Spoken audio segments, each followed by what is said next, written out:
그것은 해마다 반복되는 반복의 사건. 이제 제1을 통해서 가능해지는 거다. 이렇게 이제 얘기를 해볼 수가 있겠어요. 이제 그런 얘기를 쭉 우리가 이제 하는 얘기들이 계속 이제 나오고, 그 다음에 이제 96쪽으로 넘어가면, 위에서 열째 줄 보면은 뭐죠? 원형의 반복은 원형적인 행위가 계시되었던 신화적인 순간을 재현함으로써 세계를 그 최초의 동일한 여명의 순간 속에 끊임없이 머물게 해줘요. 어쩌면 우리가 끊임없이 그 엄마에 대한, 아빠에 대한 소원함이 있고 아픔이 있는 사람은 끊임없이 그 좋은 엄마, 좋은 아빠를 열망해요. 그렇죠? 근데 그것을 우리는 계속 과거에 당했던 우리의 상처 때문에 그런지 알아. 그러면 좋은 엄마를, 너무 좋은 엄마를 만나고 너무 좋은 아빠를 만나서 호강한 사람은 엄마 아빠 생각 아쉬움 없을까요? 원망은 덜 하겠죠. 어찌 보면 그런 학대당한 경험이 있거나 뭐 슬픈 경험을 당한 것보다 덜 하겠지만, 아직까지 그런, 어찌 보면은 현실의 엄마나 아버지에게 완전히 만족한다는 사람은 굉장히 병리적이에요. 정신적으로 건강하지 않는 거죠. 왜냐하면 동일화되어 있다는 거 아니에요. 자기 자신의 주체의식이 전혀 없는 거예요. 조금이라도 다르다면 엄마는 이런 점은 좋고 아빠는 이런 점이 좋은데 이런 점은 부족해. 이렇게 얘기를 했을 겁니다, 아마. 그 구별을 못 한다는 거죠. 굉장히 병리적이라는 거죠. 근데 아무리 그 부모로부터 좋은 경험을 했다 할지라도 영원한 엄마와 영원한 아버지에 대한 갈망은 없어지지 않아요. 그 영원한 아버지, 영원한 엄마를 갈망하는 것은 끊임없이 반복되는데, 그 끊임없는 반복의 원천은 원형에서 나온다는 거예요. 엄마 원형, 아버지 원형을 끊임없이 반복해요. 바로 그것은 바로 우리 생명의 근원이기 때문에 그래요. 실제 엄마나 아빠하고 많은 차이가 있어요. 그거는 실제 엄마 아빠가 해줄 수 없는 것들이에요. 우리 마음속에만 있는 것들인데 자꾸 우리는 실제 엄마 아빠가 못 해줬다고 억울해하는 거죠. 분통 터뜨리고, 또 다른 사람들은 다 잘하는데 왜 우리 집만 그러냐, 이제 이렇게 얘기를 하는 거죠. 자, 98쪽 볼까요? 이제 결론적인 얘기를 이제 밑에서 한 8째 줄 합니다. 중요한 것은 원시적인 형태가 갖는 깊은 의미이다. 이 원시적인 형태는 원형의 형태로 볼 수 있어요. 그리고 고대인의 사고로 볼 수 있는데, 그 형태를 지배하는 것은 비실제들로 이루어진 세속세계와 대립하는 절대적 실제에 대한 믿음이에요. 절대적 실제. 그것은 뭐냐면은 어떤 인위적인 그 어떤 것으로 변형시키지 않은, 어쩌면은 태초의 온전한 실체를 의미해요. 바로 그 절대적 실체가 반드시 있을 것이고, 그것에 대해서 내가 몸소 경험하고 몸으로나 정신적으로 경험한다는 거죠. 그럴 때 그 실체는 존재하게 되는데, 이것을 이론적으로 입증하려고 하고 사고적으로 입증하려고 하면 없는 거예요. 그거는 그 존재하지 않는 세계입니다. 그 영원한 시간, 원초의 시간을 우리가 경험함으로써 존재하지, 경험 안 하면 없는 세계인 거죠. 바로 이런 이제 자세가 융을 공부하는 자세예요. 우리는 눈에 보이는 것만 증명하고 그러지 않으면 아무것도 없다 그러고 이러면 결코 도달할 수가 없어요.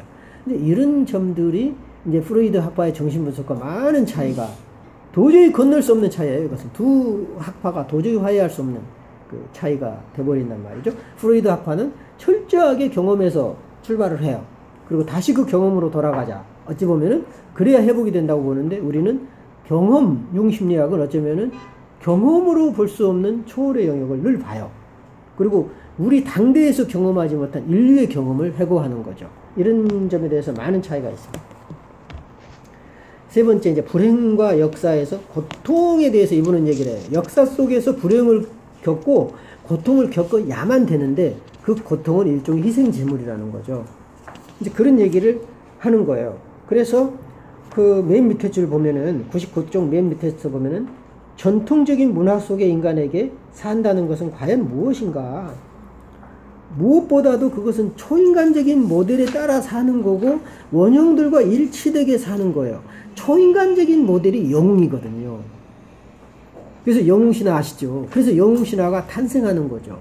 초인간적인 신화는 태초의 신과 인간이 결발한 이후에 그 신과 소통할 수 있는 존재가 필요했어요. 처음에는 태초의 인간은 모든 사람이 하늘을 오르락거렸고 지하세계를 내려갈 수 있었어요. 근데 죄로 말미암아서, 그 죄는 우리가 지금 생각하는 그런 죄가 아니라 그랬죠. 실존적인 죄인데 어찌 보면은 불교에서 말하는 업하고 같아요. 산다는 것 자체가 죄고 산다는 것 자체가 어쩌면 고난이고 고통이라는 거죠. 근데 이제 그런 걸로 말미암아서 신과 멀어졌어요. 그러면 신과 멀어졌지만 끊임없이 신과 소통하려고 하는 인간의 갈망은 계속되는 건데 그 소통의 중지자로 샤먼이 나오죠. 그것이 샤먼이 최초의 영웅이에요. 그리고 그 샤먼이 왕이 됩니다. 그리고 이제 그 왕과 버금가는 인물로 영웅이 등장하죠. 그러면서 신의 세계와 인간의 세계를 결합해주고 그것은 현실과 원형의 세계를 연결해주는 소위 링크하는 존재인 거죠. 그렇죠. 중요한 것이기 때문에 이제 영웅신화를 우리가 공부하는 겁니다. 그래서 이제 원형들과 일치되게 사는 삶이 고대인의 삶이었어요. 지금은 워낙 그 원형과 떨어져 살기 때문에 일치되는 삶을 한다는 건 곧 죽음이죠. 지금은 위험한 일이죠. 이는 결국 실제 한 복판에서 사는 것을 의미한다. 어려워요. 원형들만이 참으로 실제적이기 때문이다. 그리고 원형들과 일치되게 산다는 것을 법을 존중한다는 것이다. 이 법이 불교에서 말하는 법이에요. 이제 우리 그 여기 불자였던 분 있죠. 그러니까 우리가 말하는 무슨 행정법, 헌법 아니야. 우주 만물의 이치와 원리인 거예요. 그 법이. 그래서 그 불교에서 말하는 그 법이 그런 거거든요. 법을 깨우쳐라. 그런 얘기 하잖아요. 우주 만물의 원리를 깨우치란 뜻입니다. 그것이 이제 원형들과 일치되는 삶이고 상담하는 사람들이 그 우주 만물의 원리를 깨우치기는 대단히 어렵겠지만 적어도 그러리라고 하는 마음의 자세는 필요해요. 우리는 완전해질 수 없어요. 그러나 최소한 인간의 영혼을 다루기 때문에 우리는 적어도 어쩌면은 그 영혼의 세계를 볼 수 있는 눈이 있어야지 현실의 세계만 봐가지고는 영혼을 볼 수 없어요. 그게 정신의 세계를 못 본다는 거죠. 그래서 법은 원초적인 신성의 현현, 아득한 때의 신화적인 존재나 신에 의해 정해진 실존 규범의 계시였을 뿐이기 때문이다. 태초의 때에 작용했던 질서와 규범 같은 것들이죠. 일종의. 그러면서 그 밑에서 이제 그 다음 그 문단에 보면 그러한 그 실존적 테두리 안에서 고통과 괴로움이 도대체 뭔가. 그래서 어찌 보면은 그 고통을 피할 수 없어요. 인간은 고통을. 그런데 우리가 대부분 상담에서 고통을 해소하는 데 역점을 둬요. 어떻게 하면 우리는 고통을 견디게 하고 그 고통과 함께 할 수 있는 힘을 키울 연구를 해야지 고통을 제거해 주거나 문제 해결 시도하면 굉장한 난관에 봉착하게 된다는 거죠. 상담 못 한다는 거예요. 결국은 두 손 다 들고. 고통의 성격이나 그 표면적인 원인이야 어떠하든 인간에는 고통에는 의미가 있죠.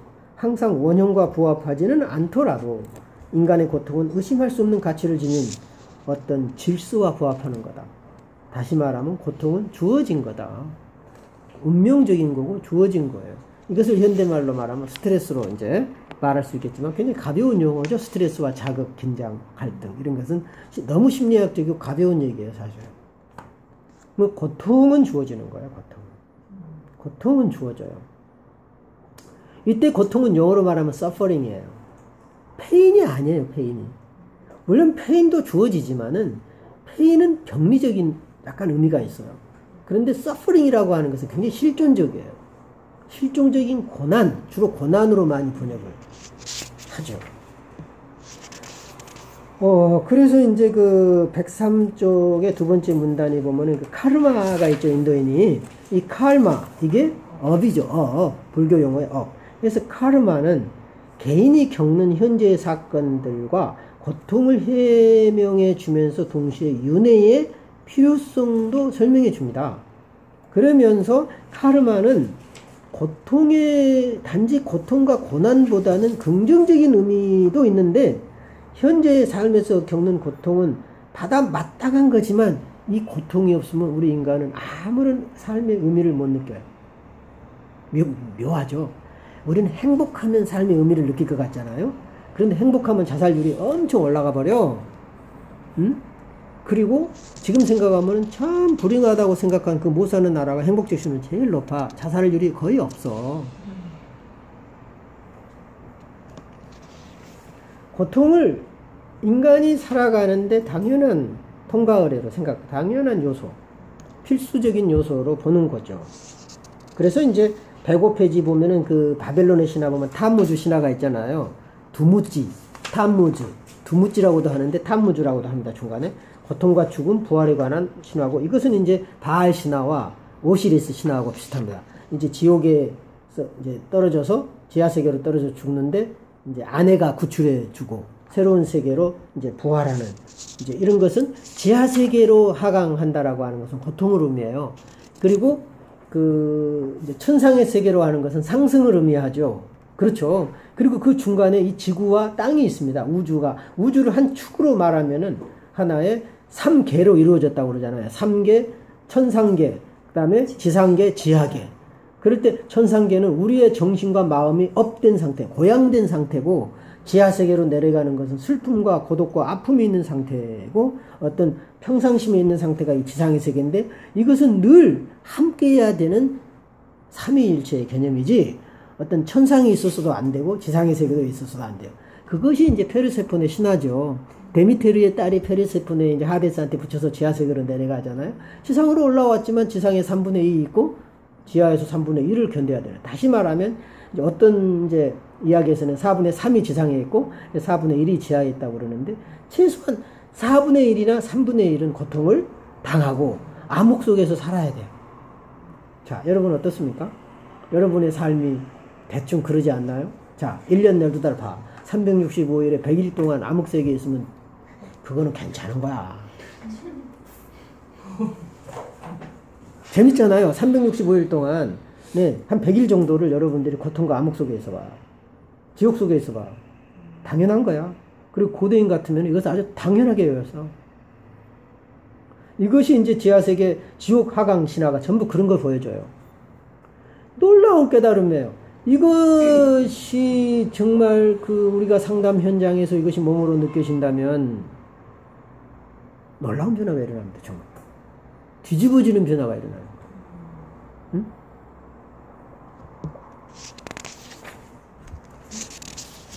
그 다음에 이제 107페이지 보면은 신성의 현현으로 간주된 역사.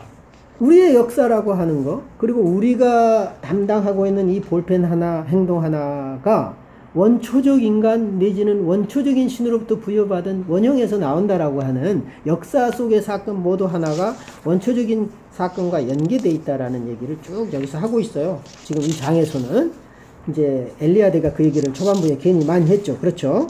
희생제이라든가 아브라함이 그 자식 이삭을 바친 이야기를 여기서 또 해요. 응? 어떤 믿음의 행위, 그 희생은 믿음의 행위이지 자기가 살라고 자식을 죽인 건 아니었다. 그리고 이 희생은 오늘날에 볼 때는 아주 우습고 비윤리적이고 비도덕적이지만 그 당시에는 생명을 생명으로 갚아야만 신을 감동시킨다는 게 있었어요. 그래서 이제 인간 그 희생제물이 있었던 거죠. 이런 얘기를 하고 있어요. 그래서 이제 116페이지 보면 우주적인 순환과 역사, 계속 그 어떤 태초의 때를 향해서 어떤 순환적인 역사를 하고 있다. 이 순환적인 역사라고 하는 것은 내가 지난번에 얘기했듯이 어떤 일직선상의 역사도 아니고, 그런다고 해서 나선형적인 것도 아니고, 어떤 그 우연적인 필연에 의해서 어떤 생명의 역동성에 의해서 움직여지는 그 창조의 역사라고 나는, 이게 박종수의 정의예요. 그러니까 어찌 보면은 역사라고 하는 것은 발전한다는 개념이 없어요. 영원한 때를 향해서 반복하는 거지. 엘리야드에 가면 어쩌면은 그 발전한다는 개념 자체가 굉장히 모호하고 거짓이에요. 왜냐하면 발전을 정의할 수 없어요. 우리는 도대체 무엇이 발전이고, 지금 테크놀로지가 이렇게 발전했다고 해서 발전한 겁니까? 자동차하고 비행기가 있는 사이가 좋아요, 없는 사이가 좋아요? 그건 아무도 얘기 못해요. 소위 공부를 많이 한 사람이 영리합니까? 적게 한 사람이 영리합니까? 아무도 얘기 못해요. 그 많이 한 우리의 학문 아무 소용이 없을 때가 있어요. 무용지물이 될 때가 있단 말이야. 응? 그리고 오히려 그 많던 학문이 우리를 파멸로 이끌어버리는 경우가 너무너무 많아. 정말 너무너무 많은 거예요. 인간 생활하면서. 차라리 모르는 게 훨씬 나을 수 있는. 이러기 때문에 발전의 개념이라고 하는 것을 그렇게 일직선상에 어떤 시작과 끝이 있다라고 하는 개념이고, 시작과 끝은 반드시 수직으로 세워야 되고, 그것을 수정한 게 나선형적인 발전이라고 하는데, 그것도 발전의 개념에서는 변함이 없단 말이에요. 끊임없이 반복하지만 똑같지 않다는 거죠. 그리고 그 매번 반복할 때마다 새로운 역사가 이루어진다는 점에서 기존의 역사적 발전론과는 많은 차이가 있어요. 신기하잖아요. 새로운 역사가 매번 새롭게 쓰여지는 거예요. 그게. 그런 것들이 놀라워요. 그래서 이제 고대인은 영혼 회귀의 역사를 갖고 이제 제4장의 마지막으로 142쪽에 보면 제4장에 보면 역사의 포갑에서 얘기하려고 했던 것은 그 고대인에게는 영혼 회귀의 역사죠. 그리고 영원히 반복하는 원형적인 역사죠. 근데 현대인에게는 진보하고 발전하는 개념의 역사입니다.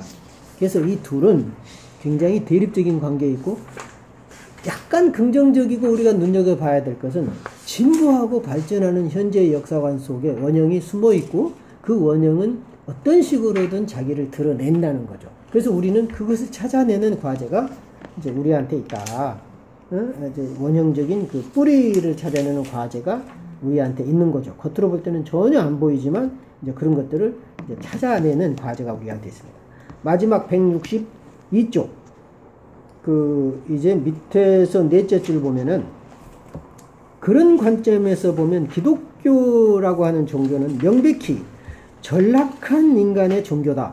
기독교를 굉장히 아주 심하게 평가절하했죠. 어떤 의미에서 그러냐. 역사관 때문에 그래요. 이분이 보는 역사관. 현대인이 돌이킬 수 없이 역사와 진보적인, 그러니까 진보와 발전이라는 개념에서 역사를 세워버렸어요. 왜냐하면 창조와 종말이라고 하는, 창조 이전의 세계와 종말 이후에 대한 세계, 그리고 그 종말 이후의 새로운 창조는 믿는 사람이건 믿지 않는 사람이건 모든 사람에게 개방되어 있는 원초적 낙원이라고 하는 생각에서 굉장히 제한적인 교리적인 기독교로 전락해버립니다. 사실은 나는 그 구약 성경에 나오는 종말론 사상을 원초적인 종말론에 가깝다고 보거든요. 이사야서라든가 이런 데서는요, 원초적 종말론이 나와요, 솔직히.